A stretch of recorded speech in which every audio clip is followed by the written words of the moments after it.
We have seen the future of warfare play out on the front lines of Ukraine. High-tech drones are being used for surveillance, reconnaissance, even bombing targets.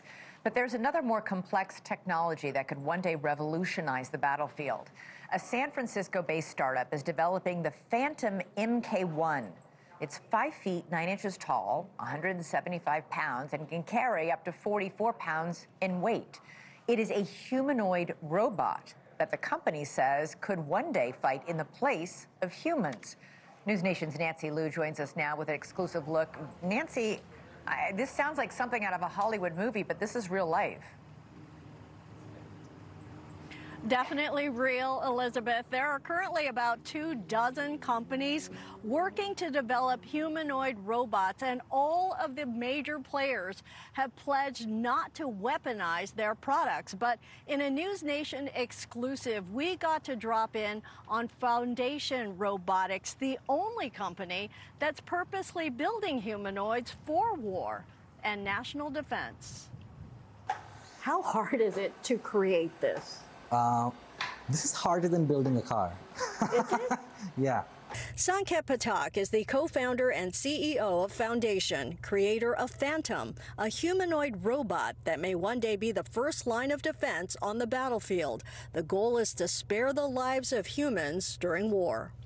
How would Phantom be lethal? I think initial first set of use cases would be a whole lot of let's create these things to be ground drones. And just like how with air drones, over time you also weaponize them, initially to be the first line of defense, then to actually be the first line of offense when needed. Foundation aims to build 10,000 humanoid robots next year, but they won't be fully autonomous. Even if you look at most autonomous weapons that US uses today, most of them have behind the scenes a human operator that is looking at everything. The pieces that AI has really been able to help, flag things, chart paths and trajectories, get there in the most efficient way. But you still need a human to make the final judgment to either fire a weapon or not. It's a fairly crowded race to create humanoids for mass production, not just for war, but mainly for use in manufacturing or service. Armies of Tesla's Optimus robots are expected to play major roles in future vehicle production.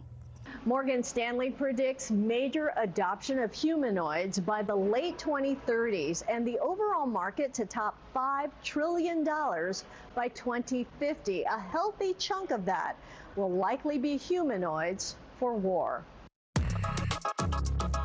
As for future versions of Phantom, Patak says it might be faster, stronger, and weaponized to be deadlier.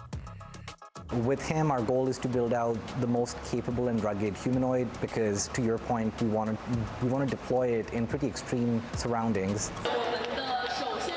While China has been racing to show off its humanoids, Patak says the U.S. is also a front runner.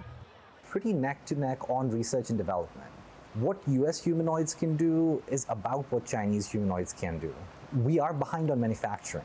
Are you saying then that the future of warfare, when it comes to ground battles, we're going to see basically battle bots? I think the future of warfare is real-life video games. So air, land, sea, all of them would be autonomous. In next 10 years, I think the most likely scenario is you start seeing a lot of active battlefield being first body in would be humanoids, and then humans to follow after that if needed. And apart from a lethal front line in a ground offensive, humanoid soldiers will also be valuable in reconnaissance as well as bomb disposal. Thank you for watching. Subscribe below and download our NewsNation app right now on your phone, and you will get fact-based, unbiased news for all Americans.